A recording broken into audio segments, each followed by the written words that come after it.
flight's delayed again. You're exhausted. The kid behind you keeps kicking the seat. You're at the gate in full stress mode when a fellow traveler sits down next to you, looks up from their book and says, "Well, I guess we just got more time to breathe."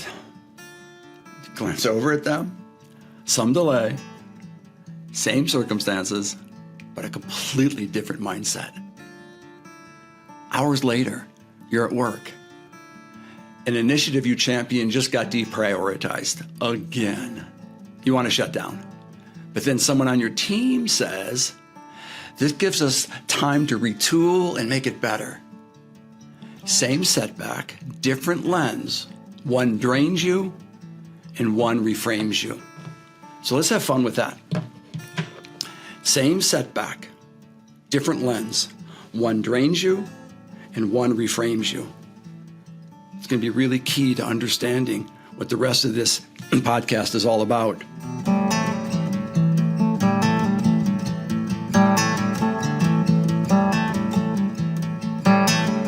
This episode is about mindsets and why the way we perceive and understand shapes everything we do.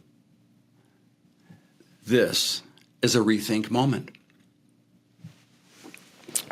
Welcome back to the Rethink podcast. I'm Dr. David Zurich.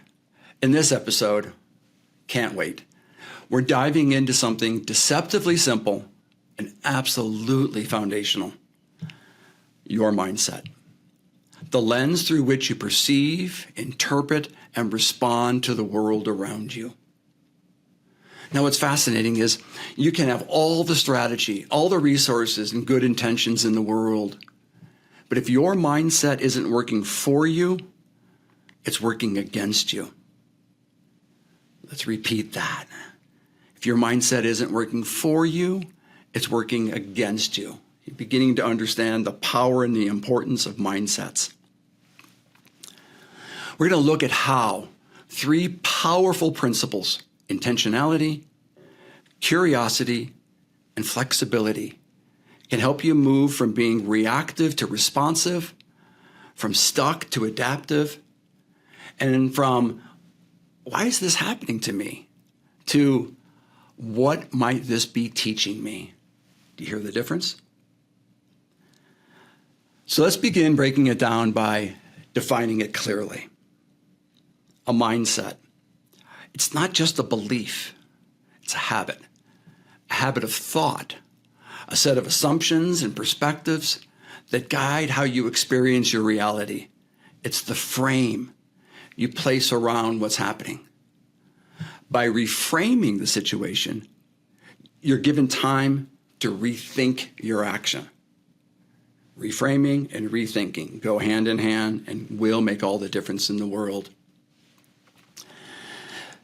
Think of a mindset like a pair of glasses your brain wears to view the world, except these glasses are made of your thoughts, your beliefs, and a really heavy dose of what you learned when you didn't know you were being taught.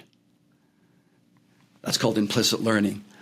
So many of the most important lessons that we've learned about trust and truth and commitment and intimacy, we learned that during times we weren't aware that we were being taught. They're deep within us, and those are the things, and those are the pieces of our past that come back at record speed when things don't go well. Let me give you an example of the power of reframing. So think of an individual in your walk of life. You look at them, and by every measure, they're angry, they're upset. They're convincingly angry. Their tone of voice shows it. Their face is all wrinkled and tight. The words that they're choosing are very blunt. What's your response? You might think, "Oh my God, that person's angry and scary. I'm going to get away from them." Let's reframe that. "Wow, that person's angry. I wonder why they're so upset. I wonder what they need. I wonder how I can help them." Now, what just happened with that reframe is you went from judgment to learning, from a closed mind to an open mind. Now, what's fascinating about that is that going from judgment to learning, going from a closed mind to an open mind, that's fundamentally what the field of psychology is all about. People come to me as a psychologist with a closed mind. This is what they believe. This is what they've learned. This is what they do, especially under times of stress. We certainly learn about that.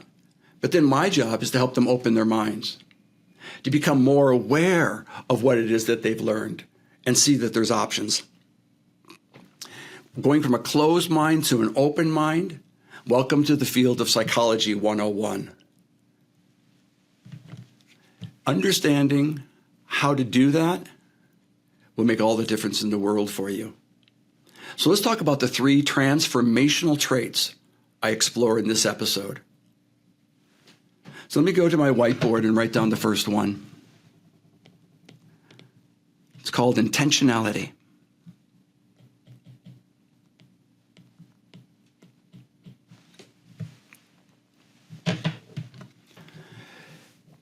Intentionality. It's the opposite of autopilot. It's choosing how to show up rather than reacting by default. I like to define intentionality as being deliberate, being purposeful, and willfully conscious. I kind of like those words, willfully conscious. It's another way of saying being psychologically awake about what's going on inside of you, what's going on inside of your surroundings, and how to navigate that. Being intentional involves fending off instincts to avoid or become preoccupied. I think so many things in psychology in our minds exist on a spectrum, and these mindsets are no different. So on the spectrum, right in the middle, I'm placing the mindset of intentionality. And you can either have too little or too much of it. If you have too little intentionality, you have tendencies to avoid, to walk away from, to ignore, to dismiss. If you have too much intentionality, you become preoccupied, and your mind just goes a million miles an hour. Being avoidant and being preoccupied, you can kind of see how that doesn't change, how you're going to navigate the world, especially conflict. So learning how to be intentional is really key to what I call masterminding, being in control of your mind rather than your mind being in control of you. So what's interesting about intentionality is I can deconstruct this into 2 actions. The first one is awareness. It's an active focus on your tendencies and the impact that your past has on you. Now let me pause for a moment. Awareness. Awareness of your tendencies. What do I tend to do? What do I tend to think? How do I tend to emote and experience that the world from an emotional perspective? Having an awareness, an active awareness of that. But also having an awareness of how your past is impacting you. The past, everything that we've learned that we don't forget. And those life lessons come back, like I said earlier, at lightning speed. And they influence us without us knowing it. Being aware and actively aware is really key to being intentional. So the second actionable part of being intentional, beyond being aware, is choice. Having a choice. Mindfully opting to engage in new ways. To do things different than you always do. Now, when you think about engaging in new ways, I'm kind of reminded of that classic book by Scott Peck called The Road Less Traveled. Because whenever something happens and there's a fork in the road, you can follow the familiar fork and just do what you always have done. Or you can begin exploring the pathway of following the road less traveled.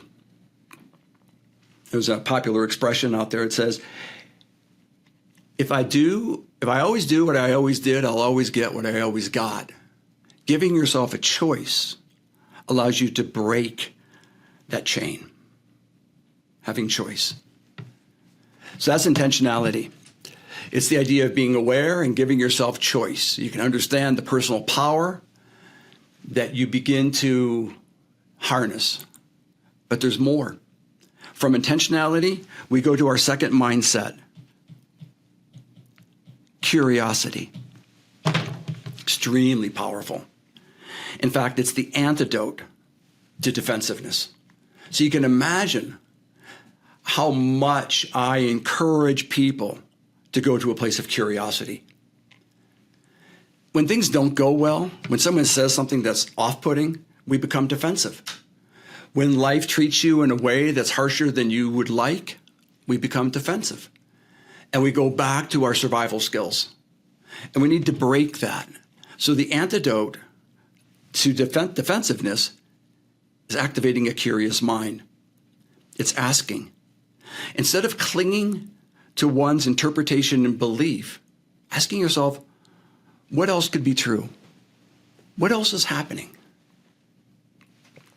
I like to define curiosity as keeping an open mind and filling it with what is not yet known. Curiosity, keeping an open mind and filling it with what is not yet known. So instead of being convinced or confused, you choose to be open and teachable. Let me break that down. Let's go back to the spectrum. Putting curiosity right in the middle, too little, too much. Too little curiosity means being convinced. I like what I know what I like, I'm going to stick with it, and I'm going to become hard-headed. Okay? Those kinds of people come across as if they have access to the absolute truth. Maybe they do. Since I don't know if they're right or wrong, but I do know sometimes they can come across a little overbearing, sometimes a little arrogant. On the other side of that spectrum, having too much curiosity is being confused. It's like being given so much data, you don't know what to do with it, and you certainly don't know how to connect the dots. So it just literally leaves you in a state of confusion. So to operationalize and teach people how to be curious, I break it down into two actions: to be open and to move in the direction of being teachable. So being open means tolerating the gap in your knowledge. It's easier said than done. The mind likes to make up its mind as quickly as possible, and then once the mind makes up its mind, it believes itself to be correct. So you understand that we're up against some really tough odds. Being open means tolerating the gap in our knowledge, saying to yourself, what is it I don't know yet? Maybe I like or don't like what I'm hearing, but instead of grasping it and holding it and endearing it, kind of keeping it at a distance and saying, I'm going to keep listening. I think there's more I need to learn about this situation. That's being open. Teachability. Teachability means allowing the other person to fill in that gap rather than your past. Now think about that.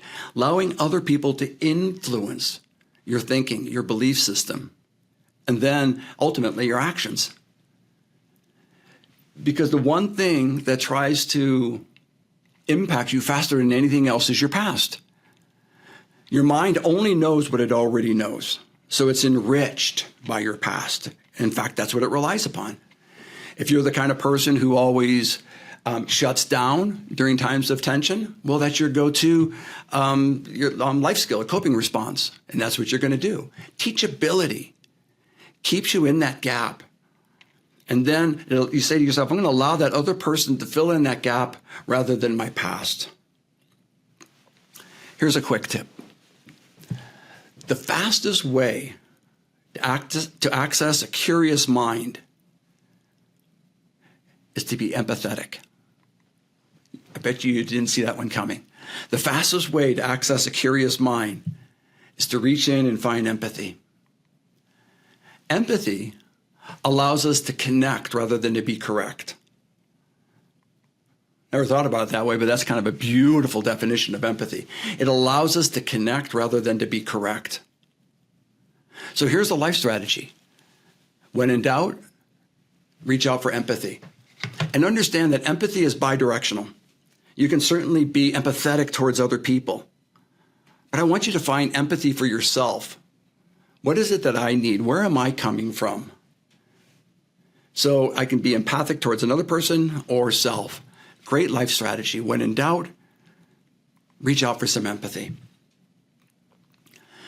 So now, on these mindsets, we've had intentionality and curiosity, and you kind of get a feeling how they fit together.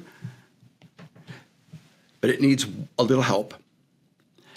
To make this core triad really strong and engageable and transformational, we're going to write down flexibility. When I put these three together, amazing things are going to happen: intentionality, curiosity, and flexibility. So let me break down flexibility for you, even though it might sound very self-defining. But flexibility is the practice of adjusting when life doesn't go according to plan, because it really does. So I define flexibility as having options and bending so connections don't break. Having options and bending so the connections don't break. You know me and my psychology of relationship intelligence, I believe that connections are gold. So we have to do everything in our power to maintain the connections or learning how to reconnect. And this is where flexibility comes into play. So let's go to its spectrum. Putting flexibility right in the heart of that spectrum. Too little, too much. Too little flexibility, it's being rigid. I know what to do. This is the way I've always done it. I'm going to continue doing all of this, and I'm a 2x4. Okay, we'll see where that gets you. It's probably going to cost you a few points in the relationship game. But if that's your gig, and if that's what you want to do, stay with it. Too much flexibility is being permissive. It's agreeing to everything and anyone at any time for any reason. Also hard to maintain relational balance by having an overly permissive mind. So a flexible mind is persistent, persistently creative, and always willing to adjust. Interesting mindset, isn't it? By adjusting, I mean responding to unexpected circumstances rather than reacting. Responding. There's that little gap between what happened and what I'm about to do. There's just a little gap, maybe half a second. That half a second allows me to pause and consider my options. And if I begin practicing flexibility, it takes that small little microsecond and it begin expanding it. And I go to a flexible state of mind and I kind of go on, that's what I usually think or do. Instead of doing that, I'm going to do something else. By being creative, I mean developing unique options to unsolvable problems. Now, the reason I put in the phrase unsolvable problems is because the vast majority of all problems between people are unsolvable. They're going to repeat themselves. Now, the reason they're unsolvable is because the greatest challenge in a relationship is merging each other's pasts. I have a past. I have an upbringing. I have parents. I have sibling rivalry. I have relationship history. I have victories and crashes, and so do you. And those things make up who we are. And putting our past together is a unique challenge. It's a unique puzzle. Being creative is developing unique options to handle unsolvable problems when each other's pasts are colliding. And then there's anticipation. This means expecting the unexpected and stepping into it rather than running from it or digging into your belief systems. Stepping into it rather than running from it or digging in. Now, what's fascinating about these mindsets is these aren't just philosophical traits. They're what I call relational muscles. The muscles of intentionality, curiosity, flexibility. And how you flex them determines the quality of your leadership, your relationships, and your ability to stay connected when the pressure's on. So let's bring this to life. Give you an example. After a rough patch with his teenage daughter, a father decides to confront her about her attitude. But just before the conversation, he stops himself. Instead of leading with judgment, he leads with curiosity. And he says, I get the sense something's off. Want to tell me what's going on? She pauses. And for the first time in weeks, shows up. One mindset shift from correction to connection changed everything. Power of a mindset. Let's do a workplace example. A manager finds out that a high potential hire is turning in their resignation. Frustrated and blindsided, the manager starts drafting a mental narrative of betrayal. But then he pauses and chooses to get curious. And he says, "Help me understand what's behind your decision." What he hears and what he learns isn't disloyalty, it's burnout.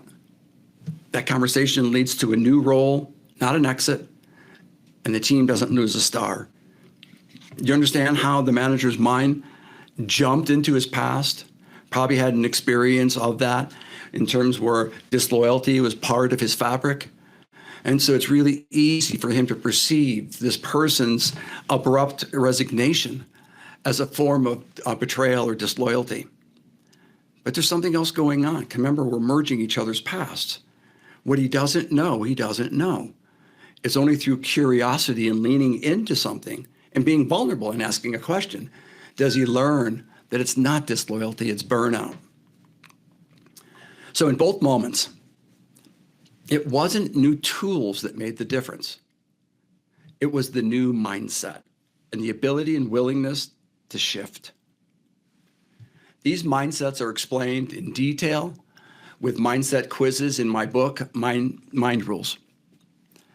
It's how to become a mastermind. So Mind Rules is this wonderful book that tells you how does the mind work so you understand how your mind works. And at the end, I had to ask myself, now that people understand how their mind works and you don't like it, I wanted to teach people how to learn to be a mastermind, how to be in control of their mind rather than their mind being in control of them. And this is where going to the last chapter begins to explain these three mindsets in details and with playful anecdotes. And interesting enough, it has these little quizzes built into it. So you can find yourself where you are on the spectrum of intentionality, on the spectrum of curiosity and flexibility. It's the journey towards becoming a mastermind. So let's do a call to action. Here's your mindset check for the week. What's one area of your life or work where you're stuck in reactivity? Where you have a tendency to do what you always have done, but it's not getting you anywhere. Nothing productive is happening.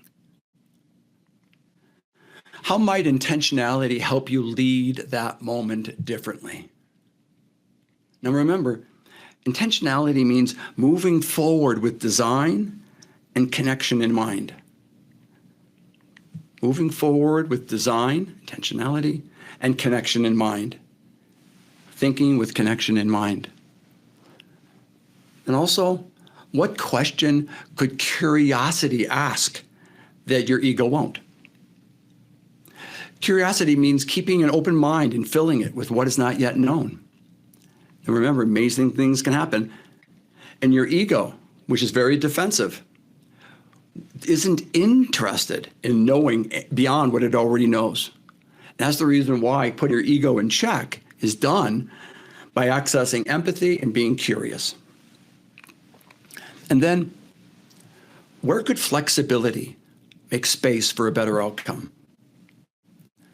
Now remember, flexibility means having options and bending connections so they don't break. Having options and bending so the connections don't break. Choose one of these muscles, intentionality, curiosity, flexibility, and flex it on purpose. Then, watch what shifts in your life. Watch what shifts inside of you, around you, and watch what shifts in terms of the path that you choose to walk down, especially when things get heated. Thanks for listening to the Rethink podcast. I want you to remember your mindset. It's the backstage pass to how you show up in the world. You don't have to change everything to shift everything. Just start with the lens you're looking through. For more tools and reflections, visit davidzirk.com and download your free Mindset Reframe worksheet. I think you'll be happy that you did. Until next time, keep rethinking what's in your control, because that's where your power lives and you thrive.